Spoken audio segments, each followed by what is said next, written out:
Hi friends, నా పేరు రాజు.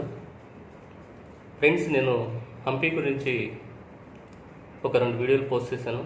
వాటికి చాలా మంచి రెస్పాన్స్ వచ్చింది. హంపి అంటే ఇది ఒక పెద్ద మహానగరం.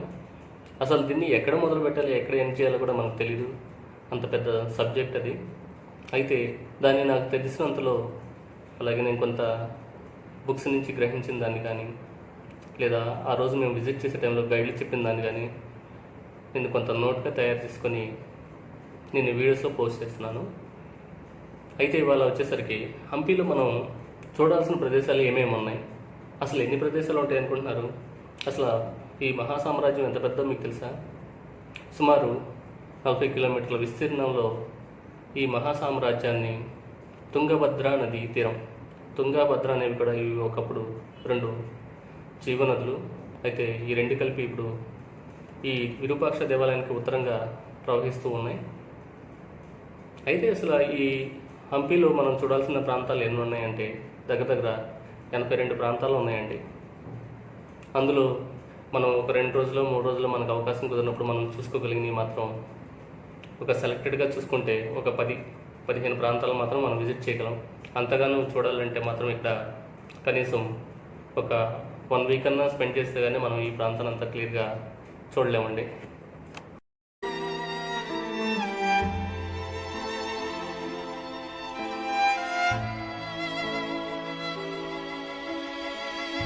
విరూపాక్ష దేవాలయం ఇది ఎక్కడుంది? ఈ దేవాలయ నిర్మాణం ఎవరు చేశారు? దీని యొక్క ప్రత్యేకత ఏంటనేది మనం ఇప్పుడు తెలుసుకున్నాం. ఈ దేవాలయ నిర్మాణాన్ని విజయనగర రాజులు పరిపాలించే క్రమంలో ఈ దేవాలయం నిర్మాణం చేశారు. ఇది ఒక శివాలయం. విరూపాక్షుడు అనగా శివుడు. ఈ శివుడు విజయనగర రాజుల కళ్ళవేలు కూడా మనం చెప్పుకోవచ్చు. అయితే ఈ దేవాలయం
తుంగభద్ర నది, ఇది కృష్ణానదికి ముఖ్య ఉపనదిగా మనం చెప్పుకోవచ్చు.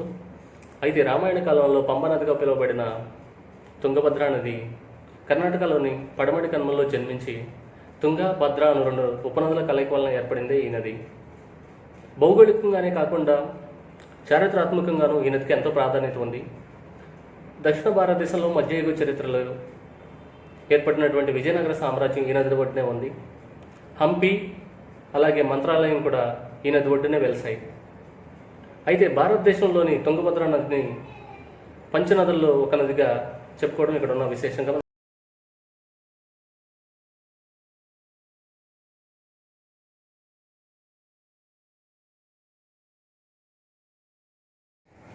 ఇప్పుడు మనం కృష్ణుని ఆలయం గురించి తెలుసుకుందాం. ఈ ఆలయంలోని విగ్రహాన్ని శ్రీకృష్ణదేవరాయలు క్రీస్తు 1513 సంవత్సరంలో ఉదయగిరిని జయించినప్పుడు అక్కడ నుంచి బాలకృష్ణుని విగ్రహాన్ని తీసుకొచ్చి ఈ దేవాలయంలో పునఃప్రతిష్ఠ చేశారట. అయితే ఆ విగ్రహం అయితే ఇప్పుడు ఈ దేవాలయంలో లేదండి.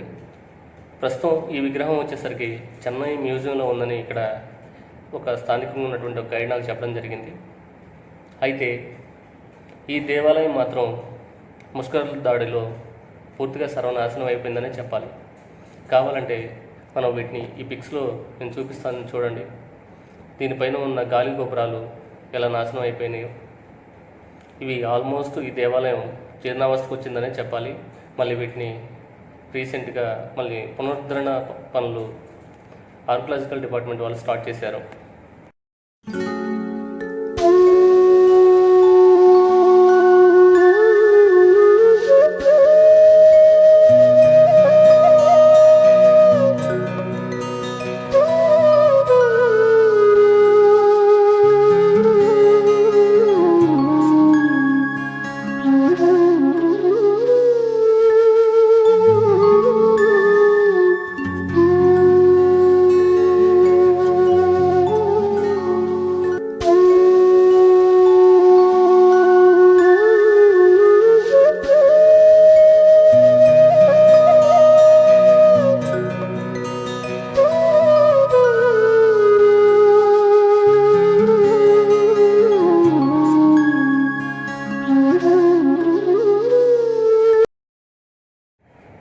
శిశువు కళ్ళు గణపతి. ఇక్కడ ఈ కృష్ణుని దేవాలయానికి పక్కనే ఒక రాతిగుట్ట పైన ఈ దేవాలయ నిర్మాణం అనేది జరిగింది. అయితే ఈ విగ్రహం సుమారు 8 అడుగుల ఎత్తుతోటి ఒక ఏకశిల పైన దీన్ని నిర్మాణం చేశారు. అయితే ఈ శిశువుకళ్ళు గణపతి పైన ఉన్నటువంటి మండపాన్ని క్రీస్తు 1502 సంవత్సరంలో చంద్రగిరికి సంబంధించినటువంటి ఒక వ్యాపారి ఈ మండప నిర్మాణం చేసినట్లుగా ఈ దేవాలయంలో ఉన్నటువంటి ఒక శాసనం ద్వారా మనకు తెలుస్తుంది.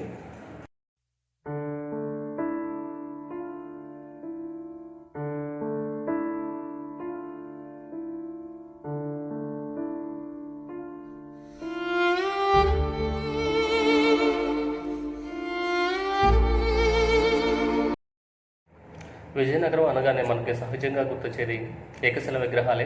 అయితే ఇక్కడ కానీ మనం చూసుకున్నట్లయితే ఇది లక్ష్మీ నరసింహస్వామి విగ్రహం.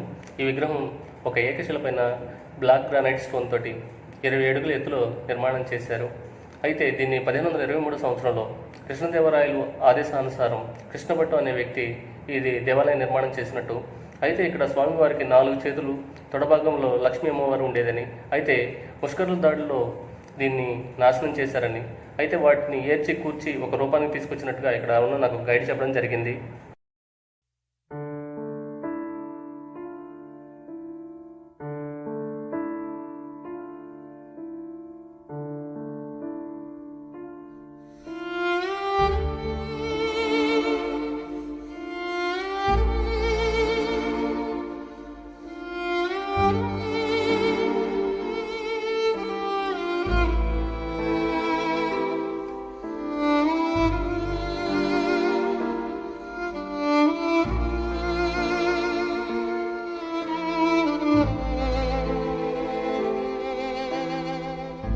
పడవలింగం.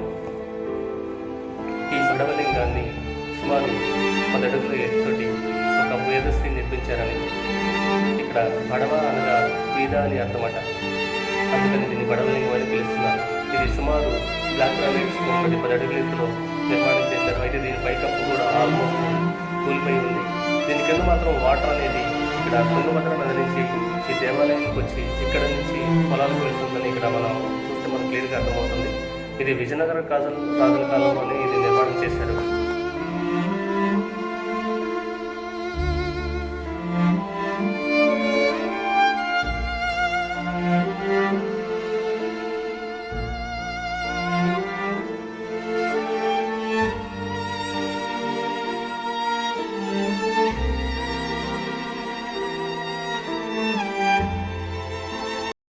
అయితే ఈ విఠల టెంపుల్ యొక్క ప్రత్యేకత ఏంటి, ఈ టెంపుల్ ఎవరు నిర్మాణం చేశారు, అయితే దీని టెంపుల్ కాంప్లెక్స్లో ఏమేమి ఉన్నాయనే దాని గురించి మనం ఈ వీడియోలో డిస్కస్ చేసుకుందాం. మొదటగా మనం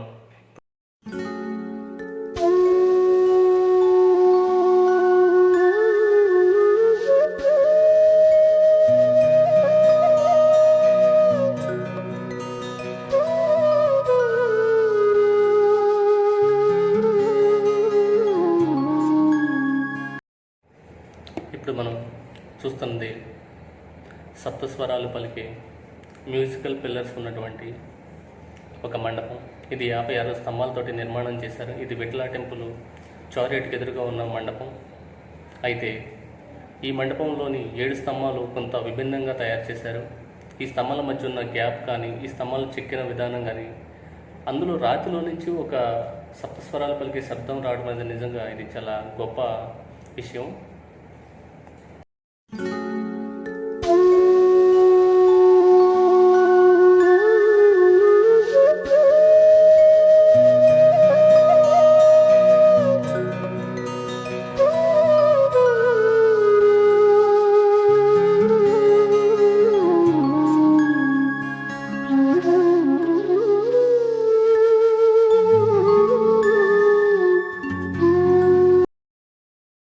ఇప్పుడు మనం చూస్తున్నాం కదా, ఇది ఏకశిలతోటి నిర్మాణం చేసినటువంటి ఒక అద్భుతమైన రథం. చూసారు ఎంత అద్భుతంగా ఉందో. దీనికి ఉన్న చక్రాలు తిరుగుతూ ఉంటాయట ఒకప్పుడు, ఇప్పుడైతే ఏం లేదండి, అలా నిలబడిపోయి ఉంది. దీన్ని కూడా చాలా సంవత్సరాలు, సుమారు 500-600 సంవత్సరాల క్రితం అయింది కాబట్టి ఇవి ఆల్మోస్ట్ జీర్ణావస్థకు వచ్చినాయి. అయితే దీనిని మన భారత ప్రభుత్వం 50 రూపాయల నోటు మీద, అంటే కొత్తగా వచ్చిన 50 రూపాయల నోటు మీద దీన్ని ముద్రణ అయితే చేసింది.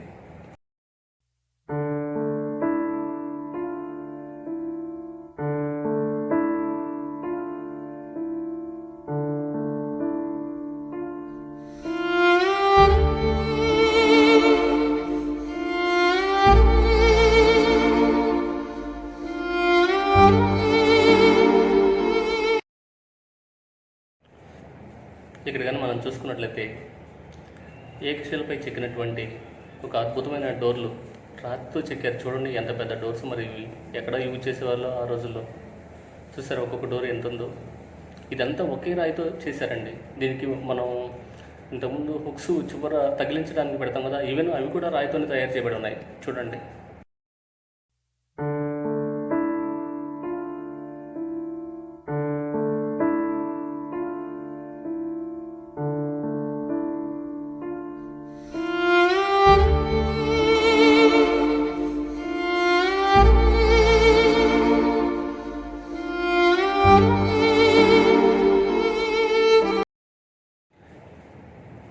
ఇక్కడ కానీ మనం చూసుకున్నట్లయితే ఏదో ఒక లేత్ మిషన్ లాంటిది ఉందండి. కింద ఏదో పాలిష్ రాయిలాగా ఏదో రాళ్ళు అరగదీసేట్టుగా ఉండే ఒక మిషన్ లాగా అనిపిస్తుంది నాకు ఇది. మనం చూడబోతే కొంచెం లేత్ మిషన్కి దగ్గరగా ఉందంటే మనం స్టోన్ పాలిష్ చేసుకుంటూ ఉంటాం కదా, అలాంటివి దానిలాగా ఉంది. ఇక్కడ అన్నీ రాత్తోనే కట్టారు కాబట్టి ఆ రోజులు ఉపయోగించి ఉంటారు దీన్ని.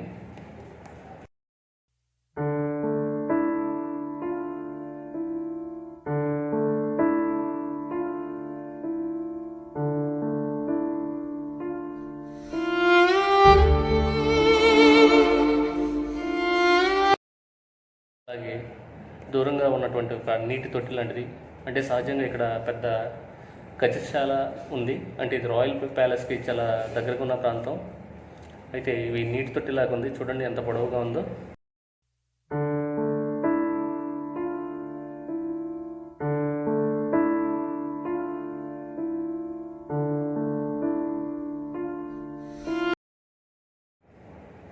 ఇక్కడ ఒక కోనేరు చాలా అద్భుతంగా నిర్మాణం చేశారు.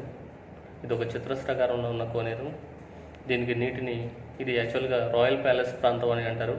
ఇక్కడే రాజుగారికి ఉండే ప్రాంతం కూడా ఒకప్పుడు. అయితే దీనికి నీటిని తుంగభద్ర నది నుంచి ఒక ఎత్తైన స్టోన్స్ మీదుగా ఈ కోనేరులోకి వచ్చి ఏర్పాటు చేశారు.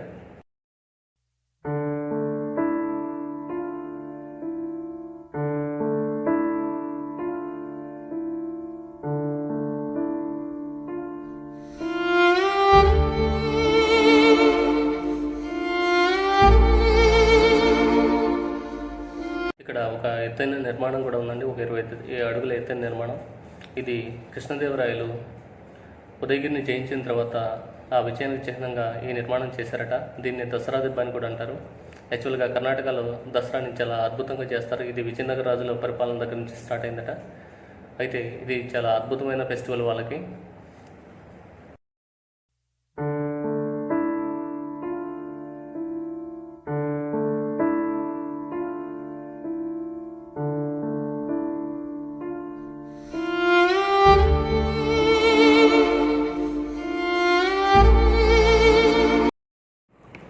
ఇప్పుడు మనం చూస్తున్న ఈ మహల్ని లోటస్ మహల్ లేదా లోటస్ ప్యాలెస్ అని పిలిచేవారు. అయితే దీన్ని పద్మమహల్ అని కూడా, లేదా కలువ మహల్ అని, చిత్రాంగిని మహల్ అని కూడా, దీనికి రకరకాల పేర్లతోటి స్థానికులు పిలవడం జరుగుతుంది. అయితే ఈ మహల్ చాలా అద్భుతంగా ఉంది. యాక్చువల్గా విజయనగర సామ్రాజ్యం మొత్తం ధ్వంసం అయిపోయి ఉన్నా కూడా ఈ ప్రాంతం మాత్రం ఇంకా ఇది చెక్కు చెదరలేదు. చాలా అద్భుతంగా ఉంది. దీని కన్స్ట్రక్షన్ శైలి వచ్చేసరికి నాకు మొఘల్ శిల్పకళా నైపుణ్యం అయితే ఇక్కడ నాకు కనిపిస్తుంది. యాక్చువల్గా విజయనగర రాజులు గ్రానైట్ స్టోన్స్ తోటి పెద్ద పెద్ద కడ్డాలు నిర్మించేవారు. అయితే ఇది మాత్రం సున్నం ఇటుకలతో నిర్మించారు. ఇది చాలా చల్లగా ఉందండి. దీని లోపల దీన్ని మనం పైనుంచి కానీ చూసుకున్నట్లయితే కొంచెం కలువ ఆకారంలో కనిపిస్తుంది కాబట్టి దీన్ని లోటస్ మహల్ అని పిలుస్తారు.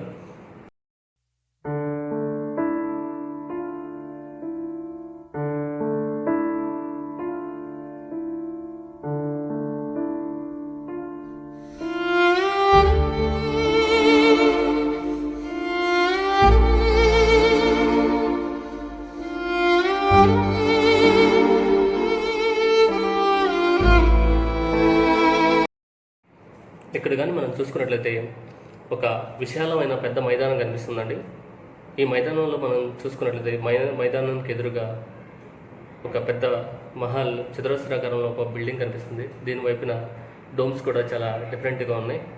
ఇది మొత్తం 11 గదులతోటి ఉండే ఇది గజశాలగా ఇక్కడ చెప్తున్నారు. అంటే ఇక్కడ ఏనుగుల్ని ఉంచేవారట. చూడండి ఎంత పెద్దో. దీని కన్స్ట్రక్షన్ స్టైల్ కూడా చాలా డిఫరెంట్గా ఉంది. నేనైతే ఇలాంటివి ఎక్కడ చూడలేదు. ఇక్కడే మొదటిగా చూస్తున్నాను. చూడండి ఎంత అద్భుతంగా ఉందో.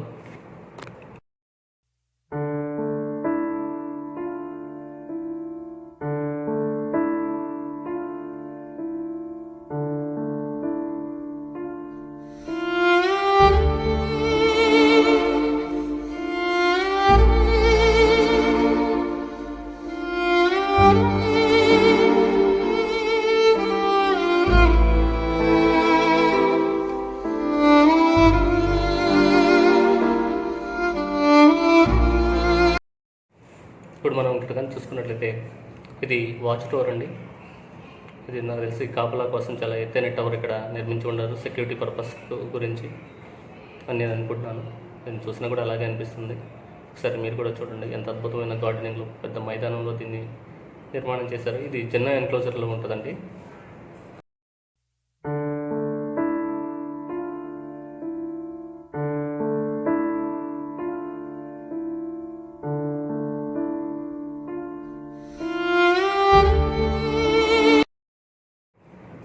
ఇప్పుడు మనం చూస్తుంది ఈ దేవాలయం పేరు హజార్ రామా దేవాలయం. ఇది చాలా అద్భుతంగా ఉందండి ఈ దేవాలయ నిర్మాణం. దీనిపైన రామాయణం మహాభారతాల గురించి అద్భుతమైన కార్వింగ్స్, అలాగే ఇక్కడ చాలా ఇన్స్క్రిప్షన్స్ అయితే ఉన్నాయి. అయితే దేవాలయంలో కొన్ని ఉపాలయాలు ఉన్నా కానీ ఎక్కడ కూడా విగ్రహాలు అయితే లేవు. ఇక్కడ ఉన్న ఒక శాసనాన్ని బట్టి, ఇక్కడ ఉన్న గైడ్ చెప్పిన దాన్ని బట్టి ఇది ఓన్లీ అంటే ఇది రాయల్ ప్యాలెస్కి దగ్గరలో ఉంది కాబట్టి ఇది ఓన్లీ ప్రత్యేకంగా ఈ అంతఃపురవాసులకి దర్శనానికి వచ్చే విధంగా ఏర్పాటు చేశారని ఇక్కడ ఒక గైడ్ చెప్పడం జరిగింది. చాలా అద్భుతంగా ఉంది దేవాలయం. దీనిపైన ఉన్న ఇన్స్క్రిప్షన్స్ కానీ లేకపోతే కార్వింగ్స్ చాలా అద్భుతంగా ఉన్నాయి. రండి మనం కూడా చూద్దాం.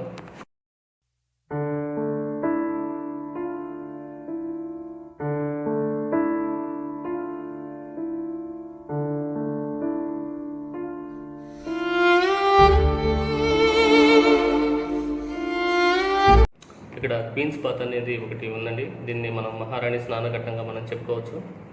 అయితే దీనిలోనికి నీళ్లు రావడానికి అలాగే పోవడానికి ఒక ప్రత్యేకమైన ఏర్పాట్లు చేశారు. ఇది ఒక రెక్టాంగులర్ షేప్లో దీన్ని నిర్మాణం చేశారు. ఇది చాలా అద్భుతంగా ఉంది. రండి ఒకసారి చూద్దాం.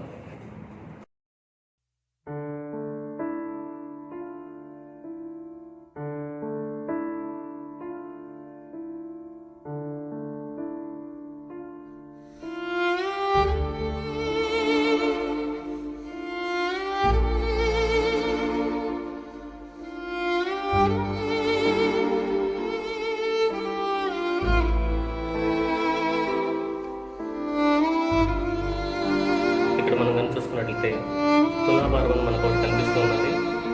దీన్ని తులాభారం అంటే మన మనసులో ఏదైనా కోరుకొని మన ఎత్తు సంబంధించిన కాయలు కానీ పళ్ళు కానీ ఇవి ఈ రోజుల్లో ఇస్తున్నారు. ఆ రోజుల్లో ఇది రాజుల కాలంలో వజ్రాలు, వైడూర్యాలు, బాగా ఎత్తు కానీ తీసుకొని వాటిని దాన ధర్మాలకి విలువైతున్నారు. ఈ దసరా ఫెస్టివల్ జరిగే టైంలో కృష్ణదేవరాయలు దీనిలో తులాభారం చూసుకొని దానికి ఆయనకు ఉన్నటువంటి బంగారు, వజ్ర, వైడూర్యాలు దాన ధర్మాలకు విలువగా ఇచ్చేవారట.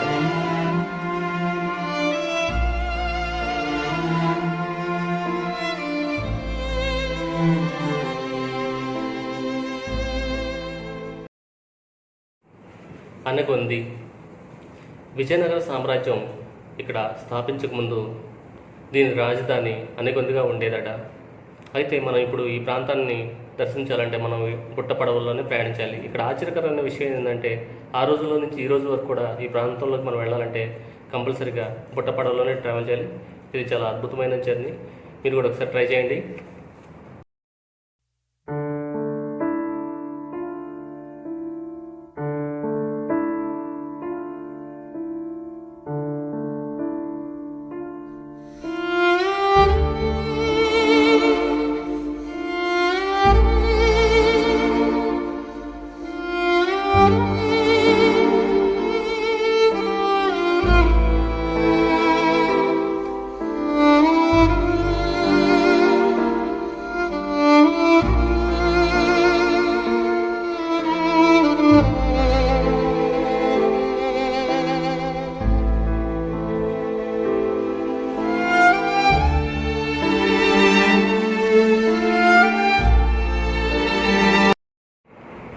ఫ్రెండ్స్, ఇక్కడ కొన్ని అద్భుతమైన కార్వింగ్స్ కూడా ఉన్నాయి.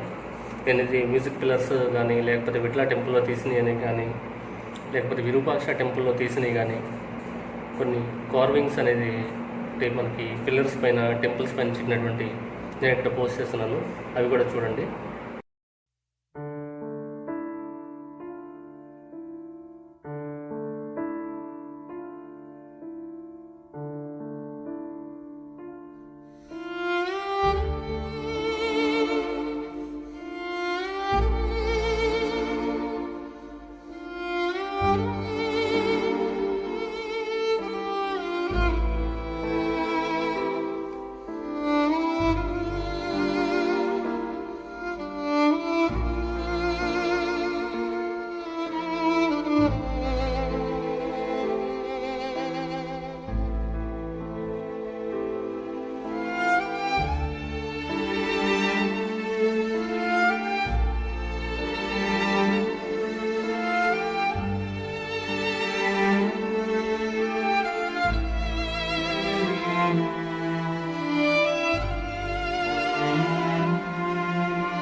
ఫ్రెండ్స్, ఇది మొత్తం హంపి గురించి నేను కవర్ చేసిన ఇన్ఫర్మేషన్.